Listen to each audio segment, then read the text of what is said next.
TV legends. How did Auld Lang Syne become a New Year's tradition? Radio/TV urban legend. Auld Lang Syne became a New Year's Eve tradition because of its performance on a radio/TV broadcast for decades. It's really amusing, honestly, how many of our most famous traditions originated in rather unspectacular fashion. For instance, playing Sweet Caroline at Boston Red Sox games has become a Fenway Park tradition, but its origins at Fenway were as simple as the person in charge of the music at the park saw that other teams would play it a lot, so she copied them.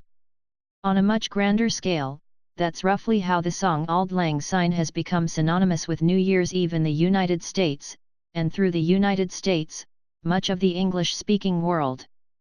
The song was first officially recorded in 1783 when the famous Scottish poet Robert Burns sent in the poem to a Scottish museum. He noted when he sent it in that it was mostly based on older Scottish songs, so while Burns often gets credit for writing the song, it is more likely that he should get credit instead for the specific arrangement that we now know today.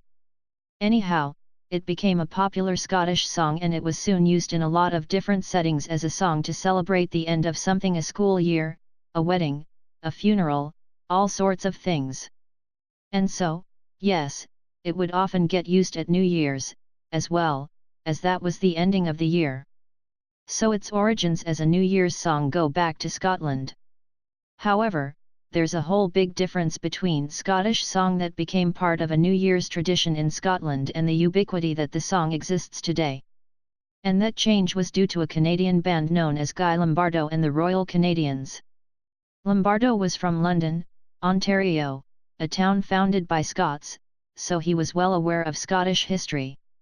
When he and his band became a popular radio band in 1928, the song Auld Lang Syne was a song that they had done a number of times. However, Lombardo later noted an amusing reason why it became part of their regular rotation of songs. One of his radio sponsors was Robert Burns Cigars, and seeing that Robert Burns wrote Auld Lang Syne, we sort of incorporated that into our program. So all throughout 1928, Lombardo and his band were a hit band on the radio. They got the chance to do a New Year's Eve show on the radio at the end of that year and they chose to use Auld Lang Syne as their closing song. The following year, they were broadcast nationwide for the first time. It then became their closing song in all of their New Year's Eve broadcasts. Here it is from 1939.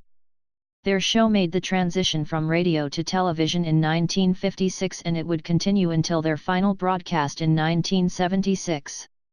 Lombardo died in 1977, hence the show not continuing past then.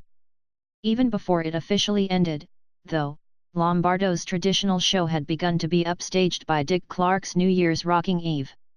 So yeah, in any event, the tradition of Auld Lang Syne being used on New Year's Eve is not even 100 years old and yet it feels like it has been used forever, doesn't it? The legend is status, true. Be sure to check out my archive of TV legends revealed for more urban legends about the world of TV. Feel free, heck, I implore you, to write in with your suggestions for future installments. My email address is bcronin@legendsrevealed.com.